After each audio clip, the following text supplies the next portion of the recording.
These black Lamars and the white man have gotten these black Lamars and the white man have gotten together to keep their foot on your neck. And that's what they're doing. And the people that's so-called dead, the people that's dead, and they draw when they get that crayon and go to drawing a lie. See, them is the people that you're supposed to worship, the people that fought against you and murdered and killed you and killed your ancestors. That's who you're supposed to praise and worship. For example, what's his name? Jean-Baptiste Point de Sable. Born in 1750, died in 1818. They say he's the father of Chicago. Okay, but I want to know, what about Chief Black Hawk? What about Chief Black Hawk father? See, Jean-Baptiste is only 17 years older than Chief Black Hawk. Chief Black Hawk was a warrior. He fought in Chicago when they were trying to take the land in Chicago. See, they had to overturn everything. They wasn't only doing it in the South, they was doing it in the North too. See, Chief Black Hawk, he was of the tribe of Sauk and Fox. And I got that right. Not I understand the Sioux Indians in Minnesota, but he was of the tribe of the Sioux Indians. The Sioux Indians. He was of that tribe. He fought against these people right here. This is who he was fighting against. See, this is why we so scared, because we don't know the truth. We don't know the truth who we was fighting against. And let me tell you what these type of people are. See, they orcs. They orcs. So what that mean is they got melanin skin, but within they're nothing but beast. That's what they are right here. Okay? So what made Jean-Baptiste, why they said that he's the father of Chicago? Because he was a resident for 20 years near Lake Michigan, near the shores of Lake Michigan. So they said he's the father of Chicago. What kind of shit is that? See, they tell us any fucking thing, because they know a lot of us ain't gonna look it up. And we bragging on this man, and he ain't done nothing. He married an Algonquin woman, an Indian woman. He married an Indian woman. So if you married an Indian woman, how the hell you found Chicago? And he married an Indian woman and had about 2 or 3 children from her. So how did this man find Chicago? And it was people already there, and he married one of them. This is the shit you gotta ask yourself.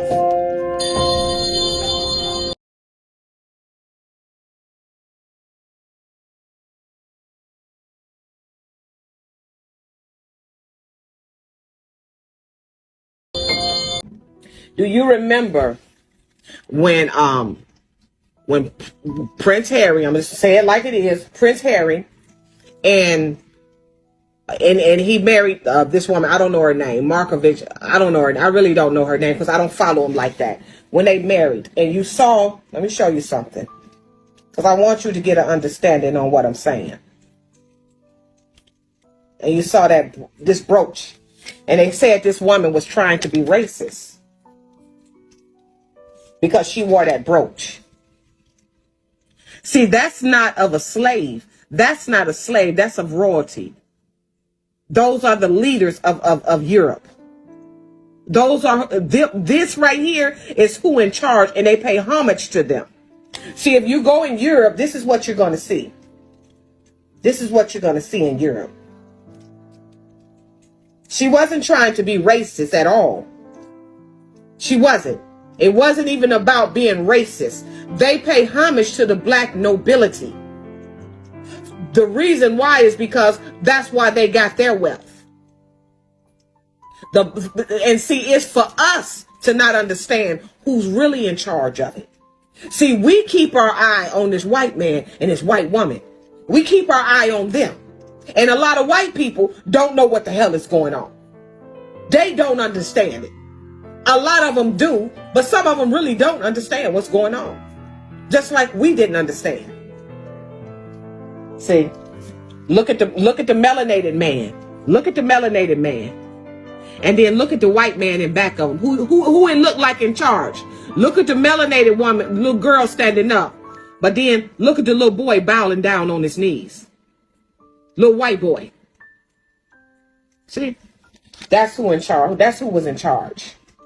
See, when you go there, see, they're not going to show this on TV. This is what you see. Those are the statues you see. Because that's who land that is. The Black Lemurs. That's what they call Black Lemurs. When you go to Europe, this is what you see. Those are the Black Lemurs. Those are the Black nobilities. See, this is where your Constitution comes from. These are the people who Constitution. But today I'm going to be breaking down the historical radicalization of the Canaanite bloodline. The Black nobility, the royal houses of Europe that ruthlessly eliminate all that dare to stand in their way. The Black nobility, the epitome of JFK's speech. On April 27, 1961, John F. Kennedy gave a speech to the American Newspaper Publishers Association in the Waldorf Astoria Hotel, New York, where he conveyed his heartfelt desire to wage a war against secret societies. 2.5 years later he was dead at the age of 46. The courage to break from his heritage and fight for truth cost one of America's greatest ever presidents. Research over the last several decades clearly show foul play over his assassination in relation to major decisions he was making as a president, which was opposite to the aims and ambitions of the global elite. Who are the secret societies that Kennedy was referring to? The mainstream media will tell you it was the Soviet Union. However, would the mainstream media ever admit to the fact that Kennedy was referring to something more dangerous and sinister than communism? Especially when the media overlords are controlled by a network of powerful families known as the Black nobility. Who are the Black nobility? The Black nobility is the term used to describe a family lineage that predates even the Illuminati, the Jesuits and other secret orders that many conspiracy writers make reference to. They came to prominence in Venice around the 9th century and became known for their use of dirty tactics to accomplish what they wanted. Murder, fraud, rape, genocide, terrorism, anything possible to protect their wealth and keep the common man where they believed he ought to be. When the Black nobility eventually transcended further through strategic alliances with the Illuminati and Freemasonry during the 1700s, it was the worst nightmare for the developing world. An unholy trinity that would use the Earth's population at their disposal to protect their interests. The Black nobility were students of the Greek philosopher Aristotle, who believed that slavery was a necessary institution, because some are born to rule and others to be ruled. The idea that certain families were born to rule as an arbitrary elite, while the vast majority of any given population is condemned to oppression, serfdom, or slavery, became the theological position of this elite. The Black nobility became so powerful that even the Roman Catholic Church, which ruled much of Europe, became fearful of them, with several botched attempts to conquer them.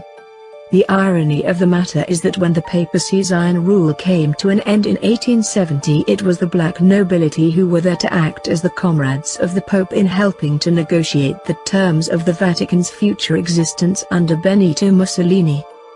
The Illuminati, the public face of the Black nobility. The Illuminati was the name of a secret society, founded by Adam Weishaupt, in Germany, in 1776. Who's at the very top? Who really rules the world? And I discovered it's a very, very interesting history of ancient Iranian tribes, the original Zoroastrians, and the First World Persian Empire that has controlled the world for the last 5,000 years. The interests behind the Jesuits, the entities that created the Jesuits during the Renaissance in Italy, it was none other than Alessandro Farnese, a Persian. From ancient Persia, his family came through Cappadocia in eastern Turkey, eventually to Italy, and they founded the first 10 Etruscan cities. in Italy. And when those were razed, they destroyed them, and they created the Roman Empire. The Romans, the Etruscans, the Holy Roman Empire, they're all Iranians, they're all Persians, it's all Persian blood. Italians are Iranians. Their practices, their beliefs, their food, their clothing attire. The Pope, for instance, wears a papal tiara dome, the papal dome, which is called the papal tiara. Well, that's what men in charge of tribes in Central Asia wear. They wear those very large domed hats. And some of the women do also, if they're a leader of the community. And then the red slippers that the Pope wears, those are Central Asian slippers. You see them in India a lot and in Asia. So there are many cultural ties and legends and religious practices that indicate over and over and over again that the Italians are really Iranians. And Romania was named for the Roman soldiers, the Iranian equestrian nomadic fighters, warriors, were brought to Romania, to Eastern Europe, and they were the soldiers, the Roman soldiers for the Roman Empire. So you see this fingerprint of Iranian DNA everywhere. And 14,000 years ago, DNA studies of a particular Iranian tribe indicate there was a mutation in the DNA. The most extreme expression is red hair and blue eyes, light blue eyes. And then more moderate expressions are blonde hair, green eyes, hazel eyes, gray eyes. You see a lot of Afghanis with gray eyes. But it has to be from both parents. It's a recessive gene. So that really got me started. And now, it's my understanding that Aryan came from Iranian. That's the right. synonym. So That's right. It has migrated down into our most recent history, the history of World War II, Yes. global depression. Yes. So what I'm hearing from you is that this extensive history that goes back millennia, right? Yeah, thousands of years. Thousands of years. Yes. But We're talking about a global network with one template carrying all of this out. And it's originates with those ancient Iranian bloodlines. And they have 10 bloodline families that sit on a council, and they're the ones who advise the Jesuits. The Jesuits work for the Iranian bloodlines, and the Jesuits were created by Alessandro Farnese, who became Pope Paul III in the Renaissance.